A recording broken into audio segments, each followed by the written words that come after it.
2 September म्हणजे मागच्या वेळेस 8 महिन्यापूर्वी मनोज जरांगे मुंबईत गेलते. लाखो करोडो मराठ्यांना घेऊन हजारो कोटीचा खर्च, गाड्या घोड्या टेम्पो ट्रक बेसन टावेल टूप काय काय सांगितलं, भांडी कुंडे घेऊन सगळं तिथे गेलतो आपण मुंबईला. आणि मग काय घेतलं तिथं आपण? मनोज जरांगे काय घेतलं? तर एक जी आर घेतला, हैदराबाद गॅजेटचा जी आर घेतला. आणि काय म्हणले तुम्ही मनोज जरांगे? जिंकलो रे राजा हो, पोरा हो, घेऊ ना जी आर, घेऊ ना जी आर. मनोज जरांगे तुम्ही जिंकले होते ना? मनोज जरांगे तुम्ही गुलाल लावला होता ना? जिंकल्याचा गुलाल नाचले का नाही तुम्ही? तुम्ही नाचले, सगळ्यांना नाचवलं. मग आता कसलं उपोषण आहे? काय कारण आहे? मनोज जरांगे तुम्हाला कायद्याची अक्कल नसल्यामुळं ह्या मराठा समाजाचं तुम्ही भयंकर नुकसान केलेलं आहे. माझा असं स्पष्ट आरोप आहे. आपण जो प्रश्न विचारला ना, मनोज जरांगे काय उपोषणाला बसले, तर मनोज जरांगेचे अंतर्गत काही सेटिंग येतात, अंतर्गत काही डील येतात, त्याच्या काही सेटलमेंट येतात. त्या सेटलमेंट सरकारने पूर्ण केलेलं नाही. ज्याला कोणी त्यांनी शब्द दिले 2 सप्टेंबरला, ते पूर्ण केलेलं नाही. म्हणून मनोज जरांगे आता उपोषणाला बसणार आहे.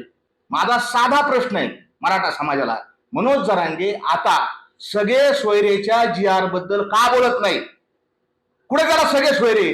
पत्रकार साहेब 2 वर्ष सगळे सोयरे सगळे सोयरे सगळे सोयरे आणायचा, सगळे सोयरे न्यायचा. दिल्याशिवाय उठणार नाही, कठोर उपोषण होणार, भयंकर उपोषण होणार, निर्णायक लढाई.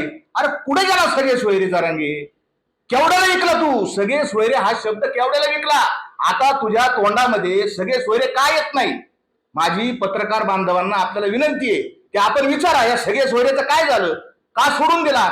दुसरा जरांगेचा दुसरा महत्वाचा मुद्दा आहे, शिवनेरीवर शपथ खाल्ली का? शिवनेरीची माती घेतली, कपडा लावली आणि मराठा कुणबी एक आहे हा जी आर घेतल्याशिवाय मी येणार नाही.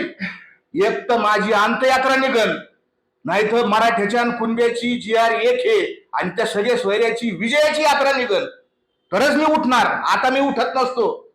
का उठले तुम्ही? काय सेटलमेंट झाली? तुम्ही आमच्यावर आरोप करता 2 कोटी घेतले, 2 कोटी. कोणत्या मंत्र्याने 2 कोटी दिले? जरांगे तू मराठा आहे ना? 96 कोळी मराठा म्हणतो ना स्वतःला. तू जर 96 कोळी मराठा म्हणत असेल ना, त्या मंत्र्याचं नाव सांग. कोण मंत्री आहे? अरे तुझ्यात दमच नाही. तू काय सांगतो? तू नाव सुद्धा घेऊ शकत नाही कोणाचं. माझ्याकडे मोबाईल गज भरला, आमक केला, धमक. तुझा जो सहकारी, ज्याच्यानी ज्या सहकारी अमोल खुनेनी तुझ्यावर प्रेम केलं, तुझ्या एका शब्दावर त्यांनी त्याची सगळी जिंदगी बरबाद केली, त्याला तू जेलमध्ये घातलं. त्याच्या नार्को टेस्टला का नार्को टेस्टला तू जात नाही? माझी मराठा समाजाला आणि सगळ्यांना ही विनंती की मनोज जरांगेच्या या आरक्षणाच्या आंदोलनामुळे फायदा झाला का तोटा झाला? पहिल्या गोष्ट म्हणजे 2 सप्टेंबरला जो जी आर आणलाय मनोज जरांगेनी, आणि मनोज जरांगेनेच आज प्रेसमध्ये सांगितलं का 308 लोकांना फक्त कुणबीचे दाखले मिळाले. म्हणजे एवढे कोटीभर मराठे तिथे नेले आणि फक्त 308 दाखले. हा हे सगळ्यात पहिलं मोठं अपयश. हे पहिलं. दुसरं अपयश म्हणजे मनोज जरांगे सांगतो की 30 तारखेच्या दाखले वाटप करा. वाटप करा म्हणजे काय? टूपलीत दाखले भरायचे, वय दाखला घ्या, दाखला घ्या. अरे दाखला ही ज्युडिशियल प्रोसेस आहे, अर्ज करावा लागतो आणि मग दाखला भेटतो तिथे दावा करून. मला सांगा, मनोज जरांगेंनी 2 तारखेला सांगितलं होतं की सगळा मराठवाडा कुणबी झालेला आहे. माझा आपल्या माध्यमातून मनोज जरांगे सगळ्यांना एक प्रश्न आहे की तो ज्याच्या घरात राहतो, मनोज जरांगे ज्यांच्या घरात राहतो, पांडुरंग तारक, त्याचा तरी दाखला काढलाय का? दाखला तर लांब राहिला. पांडुरंग तारकनी अर्ज तरी केलाय का? म्हणजे त्याच्या भोवती राहणाऱ्या त्या अंतरावली गावामध्ये एकही दाखला मिळालेला नाही. हे मनोज जरांगेच्या आंदोलनाचं अपयश आहे. हा पहिला मुद्दा.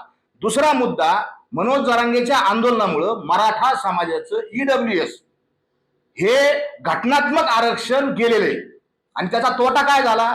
तर बीड जिल्हा पोलीस भरतीची यादी, महाराष्ट्रभर भरती झाली, पण मी बीडचं उदाहरण आपल्याला देतो की आपण ही पोलीस भरतीची यादी बीडच्या पोलीस अधीक्षकांच्या साईटवर उपलब्ध आहे, ती काढा, पहा.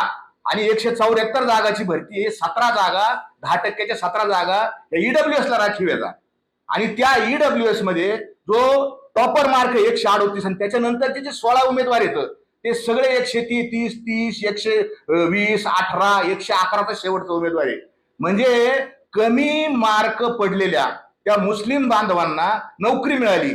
आणि आमचे जे मराठी आहेत ज्यांनी कुणबीचे दाखले काढले त्यांना मार्क किती येतं तुम्हाला नावही सांगतो. गायकवाड, चव्हाण 136 मार्क, 135 मार्क, हे मार्क आहेत त्यांना. असे जवळपास 40-50 मुलं येतं जे वेटिंगला येतं, पण मार्क असून नोकरी नाही.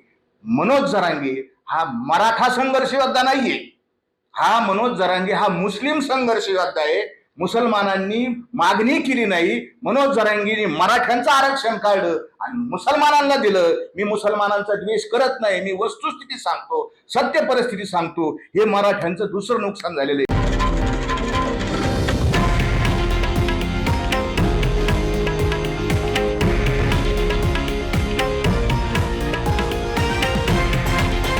हे आहे देशातील नंबर 1 न्यूज नेटवर्क आणि आपण पाहत आहात TV9 मराठी, एकमेव.